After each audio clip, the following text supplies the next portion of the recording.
Самурай гэхээр чи нэг иймэрхүү хүмүүс байдгаа гэж бодож байна уу? Тэгвэл энэ аним чиний төсөөллийг тэр чигт нь өөрчилнө. Эдо 2-ны үед хэрэн эсвчлэх самурай нарын хөгжилтэй адал явдлыг заавал дуустал нь үзээрэй. Энэ охиныг Фүү гэдэг. Тэр байдгал нэг уушин газарт зөөгч хийдэг. Харин өнөөдөр манай Фүүгийн час өдөр нь юм уу хайшин. Мужийн захирагчийн хүүн хідэн сугны үсээ дагуулад ирсэн. Ойр амийн хүмүүсийг зүгээр тайван суулгахгүй лай болж байна. Энэ үед манай гол дур болох Мүгэн орж ирээд 50 боншаар наад лай болоод байгаа юмнуудыг чинь зайлуулад өг. Гижээсэн чинь Фүүг цаанаас нь дуудаад манай хүн цайг нь авч өгөх гэж хагаад бүдэрч унаад ноёны хүү рүү цацаа исэн. Өнөөхөн ч нөхөн төлбөрт нь Фүүгийн хурууг авна гээл. За арайч үгүй элхүүдээ гэсэн чинь нэрээ авах нэ. Тэгсэн Фүү 100 бонш өгье гэж орилоод Мүгэн ч зөвшөөрөөд нэг далдаг гарын чимээгүй болгож өгөөд яг сайхан үргэлжлүүлж байсан чинь ноёны хүү "Хөөе, чи нааг хин гэдгийг мэдгүй. Манай аав ойрхон яваа штэ. Манай аавын хамгаалагч гэж нэг 3 амар самурай байд штэ өгшөө." Гэсэн чинь нөгөө 3-ын манай бас нэг гол дүр болох Жин айл эдийн цааш наруулсан байдیں۔ Тэгсэн чинь Мүгэн тэр 3-аа тэгвэл дууд гэд өжсэн чинь гаднаас Жин орж ирээд Мүгэн түүнийг нөгөө 3-ын нэг байна гэж бодоод шууд дайрсан чинь Жин өөрийгөө тэдний нэг бишээ. Бас тэр 3 чинь би сая айл эдийн алдсан гэсэн чинь Мүгэний сэрлэн өдлөө зүгээр энэ хоёр чинь ямар шалтгаангүйж тултаад явчихна. Тэгсэн чинь өнөөх гараа тастуулдаг нөхөр чинь гал тавьчаад гараа яваад өгнө. Манай хоёрын хэн ч тэндээс гарахгүй гүрийгээд далдганж агаад угаартаж ухаалтаад баригдсан байдیں۔ За тэгээд өнөөх ноён тунгай манай хоёрыг тухайн үеийн 9 эрүүгээр эрүүдэн шүүндээ хөөрхий ажилчгүй юучгүй болсон Фүү боломжийг ашиглаад амьдралаа шинээр эхлүүлж аялалд гарнаа л гин. Харин манай хоёр үхтэл царайлаа твтэж байхдаа нэг нэгнтэйгээ танилцаад нэр усаа мэдэлцэж авна. Энэ үед Фүү манай хоёрын хоригдож байгаа газрын гаднах харуулыг тэнхтүүлж байгаад аргалчна. Тэгээд нөгөө хоёр дээр ирээд нэг наран цэцгийн үнэртэй самурай байд юм а. Тэрийг хайж олоход та хоёр туслаарай мэдөө гэд суллах гэсэн чинь түлхүүрээ угалчнаа. За тэгсэн маргаашийн шингэх нарнаар манай хоёрыг цаазаар авна гинэ. Фүү энэ хооронд бас нэг аварчих санаатай өрхий шат энтер барьцсан яг яах гэж байгаа бүү мэд. Харин манай хоёр чинь өөрсдөө аргалахаар барах уу бүр амар сайн гар нийлээд эндээс гарахаараа нөгөө тулаанаа үргэлжлүүлнэ л гин. Тэгээд ойр хавьд байсан гаруудыг хашрааж өгөөд нөгөө ноёны ч бас цааш наруулад дээшээ хартал Фүү нэг гернач хидээд тэр аваар бужигнаан болох зур манай хоёр зүхтаж амждаг. Тэгснээ шууд нөгөө тулаанаа үргэлжлүүлэх гинэ. Фүү тэр хоёр дээр очиод нэг зоос шидээд артлаар нь боовол өөртөө хамт яв. Нөгөө талаар нь боовол өөртөө энэ тулаанаа шийд. Гэ зоосоо шидтэл зоос ч артлаараа бууж манай 3 хамт явахаар болно. Энэ үед нөгөө гараа тастуулдаг нөхөр чинь шоронгоос нэг чадварлаг алуурчныг сулж Мүгэнээс өшөө аавна гинэ. Манай 3 нэг тосгоны цайны газрын гадаа хоол авч идэх мөнгөгүй сууж байтал хүмүүс нэг алуурчны тухай яриад ахаар нь Мүгэн тэрийг зохицуулж өгөхөр болоод оронд нь хоол ахуулж иддэг. Тэгээд хоноглох мөнгө байхгүй гэдгээ хэлсэн чинь цайны газрын эзэн "Халуун аршааны хажууханд эзэнгүй байшин байгаа. Тэнд хоноглоод явж болох бах." Гэхээр нь манай 3 ч тийшээ явж байтал замд нэг эмхтэй таарна. Гэхдээ энэ үгэн нөгөө ганц гартай нөхрийн тушаалаар манай эдэг албаар тийшээ явуулсан байдаг. Манай эд ч нөгөө газраа ирэхэд Мүгэн өнөөх эмхтэйтэй хамт арх угаал. Харин Фүүг унтж яхад нь нөгөө өрөөсөн гарт чинь орж ирээд бариад авна. Жинийг халуун аршаанд сууж байхад цайны газар таарсан өөрийгөө нэг чадваргүй самурай гэдээсэн нөхөр хурж ирснэ. Наран цэцгийн үнэртэй самурайгийн тухай ярина. Харин өрөөсөн гарт Фүү хоёр дээр 2 цагдаа ирээд баривчлнаа гэсэн чинь өрөөсөн гарт шоронгийн хоригдлоор энэ хоёрыг алуулцдаг. Энэ хоригдлыг хүмүүс яагаад ч мангас гэж үзээд шатааж алахыг ч оролдож байсан юм байна. Магадгүй асар хүчтэй бас нөө хэрцгий царайтай болохоор нь тэгсэн байх л та. Мүгэн нөгөө эмхтэйтэйгээ үнсэлсэн чинь өнөөх нь манай хүнд хор өгцөн байдیں۔ Тэгээд өрөөсөн гарт өөрийг нь явуулсан гэдгийг бас өрөөсөн гартад хорны ерөндөг байгаа гэлдэг. Мүгэн ч ухаан балартахаас өмнө өрөөсөн гартыг хайхаар гарна. Энэ хооронд Жин өнөөх самурайтай үзэлцэх бөгөөд энэ нь хөлсний алуурчин гинэ. Цайны газарт өөрийгөө сууг энтергээд байсан чинь Жинки эвгүй гар байсан байж тээ. Харин Мүгэн дээр өрөөсөн гарт мангас хоёр ирээд тастуулсан гарныхаа хариуг авна гэсэн чинь Мүгэн өнөөхийг бүр гарын тасцснаа ч мартчих. Энэ мангас чинь өөрийнхөө царайнаас нэг жоохон травматай юм байна. Манай Мүгэн бүр балардгийн даваан дээр Фүү очиж тусалсан биш, эхлээд өөрөө өгөхээр болд юм да. Тэгсэн чинь мангас Фүүг хамгаалаад өрөөсөн гартыг тонилгоно. Мүгэн ч энэ боломжийг ашиглаад мангасыг цааш нь харуулна. Гэтэл өнөөх хөлсний алуурчин захиалагч нь өгсөн болохоор тулаана болоод зүгээр л яваад өгнө. Харин мангас өөрийнх нь царайнаас огт айгаагүй болохоор Фүүг сайн хүн гэж үзээд хамгаалсан байдаг. Манай энэ хоёр савл хийвэл нэгнийгээ алчих гал. Уг нь энэ хоёр Фүүд наран цэцгийн үнэртэй самурайг олтлоо хоорондоо тулдахгүй гэж амласан ч гэлээ. Хоёр хөгийн гар салаа замын уулзар дээр ирэнгүүтээ Фүүг хаяад явчихна. Тэгээд мүгэн нэг цайны газар орсон чинь тэнд нь баахан якуза нар сууж идэв. Тэгсэн манай хүн якуза нар сууг болохоор олуулаа явдаг үсттэй гэж хэлээд маргаа ихлүүлсэн чинь цаанаас нь босс ирээд мүгэний чадварыг харчаад хоолоор дайлигээд дагуулж яваад өөрийнхөө ажилуулдаг газар ирнэ. Энд тэр лойвер хийж ард иргэдийг өрөнд оруулж оронд нь байшин газар гэд бүгдийг булааж авт юм байна. Тэгээд мүгэнийг өөрийнхөө бие хамгаалагч болгомоор байна л гин. Энэ үед төрөүний цайны газар нь Жин орж ирсэн чинь эзэн өвгөн түүнийг сэлэмчин болохоор энэ хавьд яг юу болоод байгааг ярьж өгнө. Энэ хавийг урд нь Кавара гэр бүлийнхэн эзэмшдэг байсан бөгөөд толгойлогч нь их сайн хүн гин. Гэтэл Нагатомигийн гэр бүл ирснээс хойш бүх зүйл өөрчлөгдсөн юм байна. Тэгээд Жинд мөнгө олмоор байвал аль нэг гэр бүлийн хамгаалагч бол гэж хэлдэг. Гэтэл энэ үед Нагатомигийн хүмүүс орж ирэхэд тэдний араас нэг жаал хурч ирээд асрагчийнхаа байшингийн гэрчлэгийг буцааж өгөхийг шаардсан боловч нөгөө эдэд зодуулна. Энэ хүү Кавара гэр бүлийн толгойлогчийн хүү юм байна. Тэрийг мэдчихэд манай Жин хүүгийн бие хамгаалагч болохоор шийдэж түүнд туслаад нөгөө гэрчлэгийг эднээс авч өгнө. Нөгөө хэд нь босс дээрээ ирээд Кавара гэр бүлийн шинэ хамгаалагч гэж нэг амар хүн байна. Гэхэд мүгэнд их сонирхолтой санагдаж би түүнийг зохицуулнаа гэдэг. Харин нөгөө Фүүчин салгалж аваад хүний ваар унгааж хаглаад нөгөө хүмүүс нь Фүүгийн өрийг төлүүлэхээр эмсийн хүрээлэнд аваачаад хайчихна. Энд нөгөө хүүхдээ асрагч эмэгтэйгч бас байшингийн гэрчлэгээнийх нь оронд хүчээр аваад ирж. Нагатоми гэр бүлийн толгойлогч албаар асрагч эмэгтэйг өрх болгож агаад Кавара гэр бүлийн толгойлогчийг буулгаж авах гэж байгаа юм байна. Энэ үед нөгөө хүү Жин хоёр зүсээ хувилгаад эмсийн үрээлэнд ороод ирнэ. Кавара гэр бүлийн хамгаалагч ирсэн сургаар мүгэн яарад очтол Жин зогсож байсан болохоор азны юм гэд тулалдсан байгаа зү. Яг сайхан үзэлцэжсэн чинь Нагатомигийн хүмүүс бөөндөө хурч ирж лай болно. Мүгэн бүр өөрт нь саад боллоо гэж уурлаад өөрийн талын хүмүүсээ ч цавчиж өрхнө. Харин Жин боломжийг ашиглаад утаад бөмбөг тавиад зүхтчихнэ. Үүний дараа нэг тослох нь толгойлогчдоо мүгэнийг ховлсон боловч толгойлогч нь айл хэдийн нэг юм сэтсэн бололтой.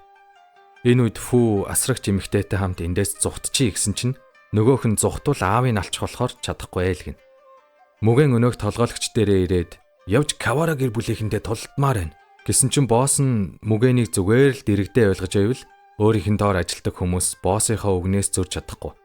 Тиймээс тулаан энтрэ мартаа зүгээр л манайх шиг өөрийнх нь хажууд байхыг шаардсан боловч мүгэн яаж зөвшөөрөх вэ? Шууд л ажилласаа гарчна. Харин нөгөө хүүчин биеийн үнэлэгчдийн хоригдож байгаа газар нууцаар очоод нэг хамгаалагчийг хутгалцдаг. Тэгээд Нагатоми болон Кавара гэр бүлийн боссууд энэ асуудлаа аль болох эвтэйхэн шийдэхин тулд мөрийтэй тоглохоор болно. Кавара хожвол хүүгээ эсэмийн даваад явах хэдий ч газар нутгийн албан ёсоор халтна. Харин Нагатоми хожвол Каварагийн амийг авахар тохиролцдог. Гэхдээ тоглоомын шок Нагатомигийн тал, харин дийлрийг Каварагийн талаас сонгохоор болно. Гэсэн ч Нагатомигийн жинхэнэ зорилго нь Каварагийн амийг авах биш. Харин газар нутгийн албан ёсоор өөрийн болгох юм байна. Тэгээд албаар ялагдана гиндэ.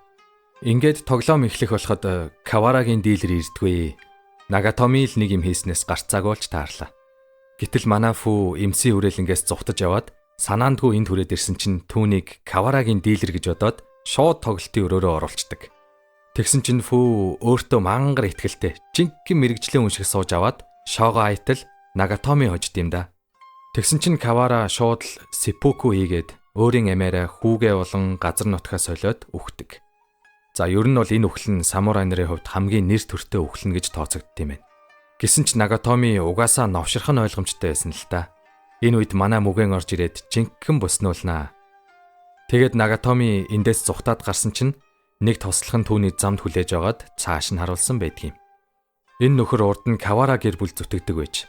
Тэгээд дараагийн залгамжлагч болох Каварагийн хүү түүнийг буцаад Кавара гэр бүлдээ зүтгэхийг өрсөн ч өнөөх нь татгалзаж мүгэнтэй өхлийн тулаан хийхийг сонгоод инхүү сэлэмчний ёсороо үхтэх юм да.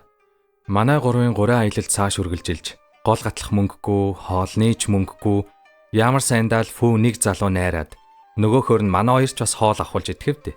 Тэгсэн чинь энэ хотод сүүлийн үед охтууд алга болоод байгаа юм байна. Тэдгээр охтууд бүгдээрээ нэг зураг зурулах модель болох гэж байсан гин. Харин мүгэн мөнгө олохын тулд танхаа гаруудыг сэгсрээл Тэгсэн тэдний нэг нь Якузаг нь.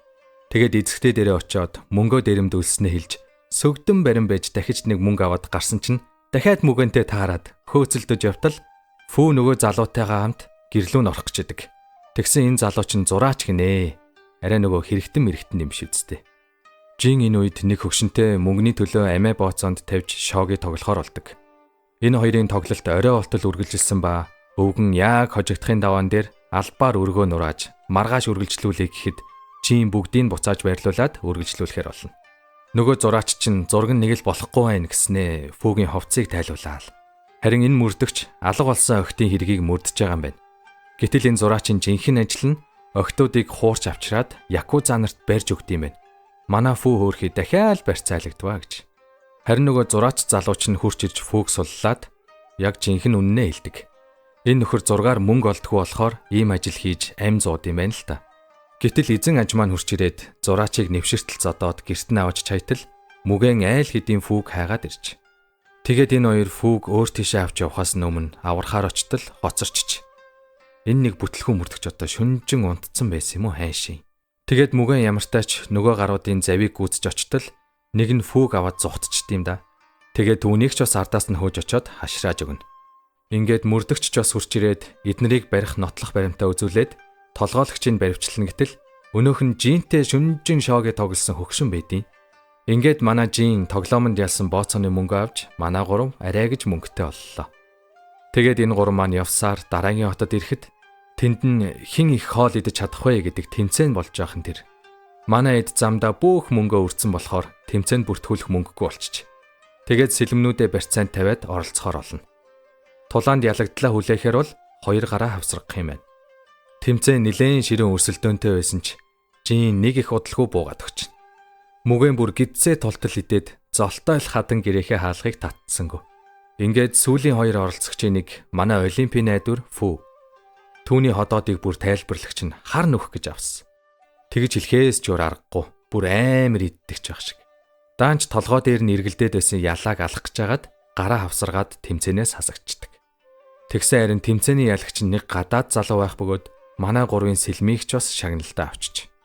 Тэгээд Жин түүнээс сэлмээ буцааж авахын тулд түүнд энэ хотын түүхэн дурсгалт газруудыг үзэхэд замчилж өгөхөр болно. Тэгээд өдөржин энэ тэнүүгээр явж газар үзүүлээд оройн хоол идээд сууж байсан чинь харин саяны гадаад нөхрийг баахан хүмүүс ирэн сурвалжилж байдаг. Манай мүгэн ер нь их тавтаргүй болохоор юм л бол зодоо хийдэг зангаараа нөгөө эдийг зодож өгөөд эндээс зүхтана. Бас олоогүй нөгөө гадаад чинь зүхтжээж бас жүжиг үзмээр байна гэдэг. Энэ түүний хамгийн сүүлийн гуйлт. Тэгээд манай эдийн сэлмийг буцааж өгнө гин. Тэгснээ жүжигийн гол дүрийн эмэгтэйтэй танилцсмаар байна гэд яваад очтол өнөөх нь эрэгтэй хүн байдیں۔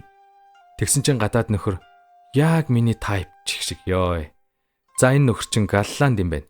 Тэгээд нэг Япон ном уншсан чинь тэрэн дээр нь Японд ижил хүйснүүдийг зөвшөөрдөг бүлгэн байдаг гэж бичиж. Тэгээл Японд хүрээд ирсэн юм байна. Энэ үед гаднаас нөгөө хүмүүс нь орж ирээд гадаадыг аваад явна гэсэн чинь нэмж бас баахан гадаад хүмүүс хурж ирээд юу ч болоод байгаа юм. Ямартайч манай эд зүхтаж яваад тайзан дээр гараад ирнэ. Тэгсэн чинь энэ гадаад нөхөр чинь Галландын албан ёсны элч байж таардیں۔ Зүгээр л өөрийнхөө чөлөөтэй байх гээд өөрийн хүмүүстэй ч хэлэхгүй тэнж явсан юм байна. Тэгээд манай гурав явах болоход Фүү өнөөх гадаад залуугаас нөгөө наран цэцгийн үнэртэй самураага асуугаад ганц байгаа таних тэмдэгэ үзүүлтэл энэ зүйлээ сайн нууж яв. Японд наадах чинь маш аюултай. Ямартайч чи Нагасаки руу явбал тэндээс чи заавал чухал мэдээлэл олно гэж хэлдэг. Ингээд манай гурав Нагасаки явах замдаа нэг мөрөөтэй тоглоомын газраас хөөхөн мөнгө хожчихно. Даанч хоолоо үлээд зогсох зуураа нөгөө мөнгөө хулгаад алдчихнаа. Нөгөө хулгайч нь угсруулад бас нэг хідэн гаруудын мөнгийг сөлждөг. Гэтэл саяны гаруудаас суйлсан зүйл нь мөнгө биш харин хар тамхи байсан ба хулгайч тэрийг зарж мөнгө болгочих санаатай нэг хүн дээр ирж уулзна. Манай эд сураг ажиг гаргаж байгаад гэрийг олж ирээд гадаан манж байсан чинь нөгөө хулгайч чинь өвчтөе ээжигээ асардаг юм байна. Энийг харсан Фүү нөгөө хоёртой хулгайчийг гэртээ ирээгүй гэд худлаа ирчин. Маргааш нь Фүү тэдний гадаа байж байхад хулгайчийн ээж харчаад хүүгийнхээ найз охин гэж бодчихно. Тэгээд хоол ундаар дайлал, амьдралаа яриад манай Фүү энэ хоёрыг бүр л илүү өрөвдөх шиг. Тэгээд хулгайч залууг хайж олоод яг ярилцах гэжээтэл өнөөх хар тамхи алддаг нөхдөө түрээд ирнэ. Юуг бол хутга шүүг гаргаж ирсэн чинь фүү энэ хаваар нэг орилоод энэ хоёр ямартай ч мултарч чаддаг. Гэтэл цагдаа нар гарч ирэхэд хулгайч фүүг барьцаалд сүрдүүлээд нэг байшинд нуугдана. Тэгээд энэ хоёр баахан амьдрал ярнөө. Фүүгийн аав нь баг багт нь орхиод явсан, харин ээж нь жилийн өмнө өөд болсон юм байна. Энэ үед байшингийн гадаа цагдаа нар энгийн иргэд гээд бөө хүмүүс цуглдсан. Жим үгээ хоёрчоос олоод ирч. Бас нөгөө буруу гарын нөхдүүд чинь байшингийн арын хаалгаар орж ирээд мүгэн уртлын хаалгаар нь дайрч орж ирээл. Тэгсэн чинь хулгайч нөгөө хар тамхиа цацаж хаяад бужигнаан дундаас уг нь зүхтаад гарсан боловч цагдаа нарт алуулцдаг. Энэ тухай фүү ээжд нь дуулахаар ирсэн ч ээж нь хүүгээ буруу замаар яваад байгааг анзаарсан болохоор ийм юм болохыг ч бас мэдсэн байдаг. Манай гурав буудалд хонох мөнгөгүй болохоор гадуур шүнжин алхаж хонжээ. Гэтэл санаандгүй ламбардны гадаа ишчиж. Тэгээд сэлэмнүүдээ барьцаалж мөнгө авах гэж байтал ламбардны эзэн Жиний зүүсэн шилийг бүр их л сонирхоол өндөр үнээр авсан байдаг. Мөнгөтэй болсон манай эд хоолнд ороод сууж байхад гаднаас хоёр баачка орж ирээд манай фүүг баахан өдөж хоргож агаад гарна. Тэгсэн чинь нэг дарсны мэрэгжилтэн эмэгтэй манай эдийн ширээрөө дарс явуулаад бүр өөрөө хурч ирснээ манай хоёр залууг найраад нөгөө хоёр нь бүр нэг дуртай дагаад явна. Харин түрүүний шалиг баачка чинь нүдний шилтээ Жин гэдэг самурайг хайж байгаа юм байна. За бараг л манай Жин болоо явчлаа шүү. Тэгээд Жин байж магадгүй хүн болгонтой тулдахын гинэ. Бас олоогүй хажуудаа хувийн битбокс чинтэй гэрэлтүүлэгчтэй сүр. Тэгснээ зүгээр азар ялснаа тэрийг нисэж буй илд гэж нэрлж энтэр. Манай хоёр нөгөө эмэгтэйтэйгээ хамт нэг газар ороод ирсэн. Жин бараг л тасарсан юм шүү дээ. Тэгсэн нэг л биш болоо явчлаа шүү. Гинэт мүгээний толгой эргээд унах мөчөд нөгөө эмэгтэй жоохтой нэмсгэлдэг. Харин фүү шалиг баачкатай уулзаад сууж байх ба өнөөх нь зодооны түүхээ яриад. За тэр ч яг хамгийн гол нь тулааны мастрыг ялахаар очисон боловч айл хэдийн нас орцсон байж. Түүнийг өөрийнх нь шав болох одоо манай Жин хөнөөсөн болохоор Жинийг ялж алдар нэрээ зөөрэ тулмаар байгаа юм байна. Энийг сонссон фүү за тэгээд амжилт гэд яваад өгнө. Тэгээд буудалтаа оноод өглөө нь гараад иртэл манай хоёр үхтэл царайлаад мөнгөөс ихсрүүлсэн сууж идэг. Тэгээд ямартай ч хоолоо олж идэхин тулд үзүүлбэр энэ төр үзүүлээд хідэн зоостой болно. Эхлээд Жиний чилийг ламбарднаас авах гээд ирсэн чинь нөгөө шалиг баачка хүмүүстэйгээ үйжэдیں۔ Жин шилээ буцааж аваад зүүсэн чинь шалиг баачкагийн нэг сугны үс нь манай үнийг шууд таниад яаж вэ гэсэн чинь нэг багшийн шавнар юм байна. Тэгээд багшийнхаа өшөөг авахаар Жинтэй тулаан хийсэн боловч тулаан Жиний ялалтаар дуусав. Өнөөх шалигчин бүр Жинтэй тулдах нь итгээл нүдрүүн ч ихцэлж харж чаддгүй хөөрхий. Гэтэл өнөөх дарсны мэрэгчлээ хүүхэн чинь энэ шалгийн ихнэр байж таардیں۔ Тэгээд нөхрөө зад загнаад гэрлүүгээ дагуулад явна. Энэ өвгөн бол Хагоны хаалганы сахиул. Түүнийг энэ ажил томилоод 30 жил болсон бөгөөд энэ хугацаанд нэг ч хүн энэ хаалгаар нууцаар орж гараагүй гэдэг. Гэхдээ 30 жилийн өмнө нэг онцгой зүйл тохиолдсон ба тэр тухайн тэмдэглэлд бичигдээгүй үлджээ. 30 жилийн өмнө чухам юу болсныг одоо би ярьж өгье. Манай гурав Эдо хотоос гарах эрхийн бичиггүй болохоор Хагоны хаалгаар яаж гаръя да гэд өжөтөл нэг хүн манай эдэд хаалгаар гарах эрхийн бичгийг хямдхан зарчдаг. Манай гуравч нөгөө бичгээ үзүүлээд хаалгаар гарах гэтэл хуурамч байж таарад баригддсан байгаа зү. Хоёр залуугийн маань зодож нүдээд бүр алах нь. Ер нь бол энэ хаалганы харуулууд энд өргөдөж ирсэн хүмүүс дунд эрен сурвалжилж байгаа гэмт хэрэгтэн байвал алалгүй цагдаа давж өгөх ёстой юм байна. Гэтэл эднэр саяхан нэг гэмт хэрэгтнийг алдсан болохоор нэг арга сэдээд манай гурвыг нэг болзолтой суллахаар болдог. Тэр нь юу вэ гэвэл үхсэн хэрэгтний толгойг нар жаргахаас өмнө цагдаа давж тушаах ёстой гэнэ. Тэгээд энэ даалгаврыг мүгэн биелүүлэхээр болно. Гэхдээ түүний явах уулын зам нь дээрэмчд ихтэй аюултай зам байдаг. Бас түүнийг нууцаар дагаж байгаа энэ хүн бол хаалганы сахиул өвгөний залуу байсан үе. Манай хүн амхандаа замаа буруулж зүхтаасан ч өрхөнд ороод баригдчихнаа. Эдгээр багтаа хүмүүс бол дайчин лам нар гин. Бас болоогүй эднэр чинь тариалангийн талбайтай өвс тарьж тэрийг өөрсдөө ч татдсан юм байна. Толгойлогч нь бүр гэнг заяа. Толгоондоо баанда энтер уйцсан.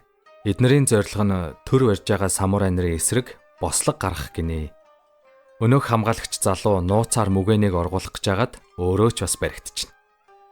Гэхдээ энэ бас сэргэлэн гараа. Мөрөө мулталж хагаад хүлээсээ тайлчин, тэгээд гал тавьж хагаад ирсэн үнийн цохиж унгаагаад мүгэнийг сулалж аваад тариалангийн талбайгаар нь зүхтаж явтал шатсан өвсний утаанд жинхэнэ илэрч өгнө. Ингээд нар жаргах үед мүгэн амжаад ирвүү гэтэл энэ одоо хин ч юм. Тэгээд мүгэ ирээгүй болохоор манай хоёрыг яг цаазалдгийн даваан дээр салхин тугдсан өвсний утаа энэ хаваар нэг тархаж эндхийн бүх хүмүүс за бүр нохоо мууртайгаа нийлээд бүгдээрээ хайпи. Бүжиг наадан болоод жинхэнэ хөл толгоогоо алдтлаа цэнгсэн байдгийг. Манай хоёр боломжийг ашиглаад зүхтаж явахдаа мүгэнийг олтол өнөөгч нь энэ тарин Виз Калифа ашигл сууж идэм байгаа үсттэй. Ингэжл хатуу чанга хамгаалалттай хагооны хаалганы түүхэнд цорын ганцудаа сэв суусан байд юм да. Манай гурав хагооны хаалгаар гарснаас хойш нилээн явсаар агаад нэг тосгонд иртэл энэ ламтан манай гуравт хоноглох газар хоолунд өгөхөр болж оронд нь сүмээ зэвэрлүүлдэг.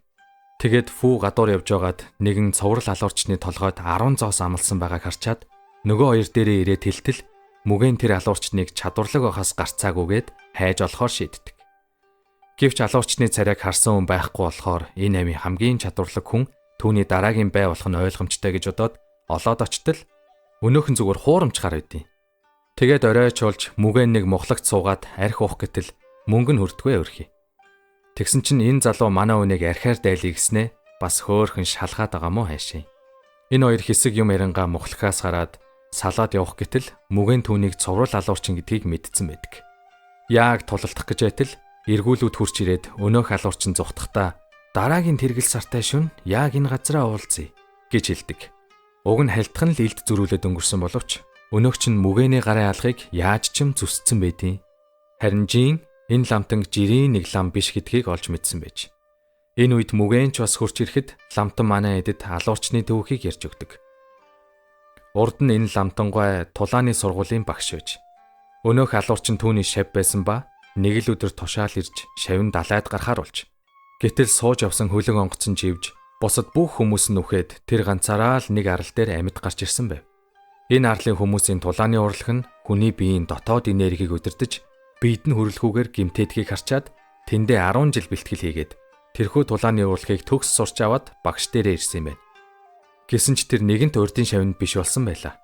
Хэрцгий алуурчны зан арын шинтэй болсон түүнийг багш нь хөөж явуулснаас хойш газар газрын шилдэг тулаанчдтай хүчээ үзэж ээлж дараалан аллах хийдэг болж. Харин ийм шав бэлдснийхээ төлөө багш нь хийдэд сууж лам болжээ.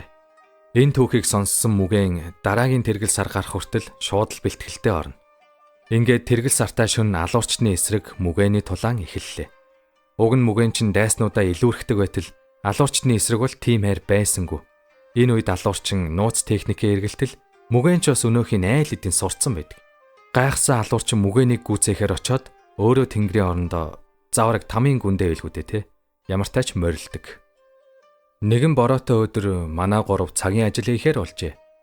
Гэтэл Жин нэгэн жижигхэн гүүрэн дээр нэг эмэгтэйтэй таарад амиа орлох гэж байгаа мó гэж асуутал өнөөхөн зүгээр салхилж явж гинэ л гэдэг.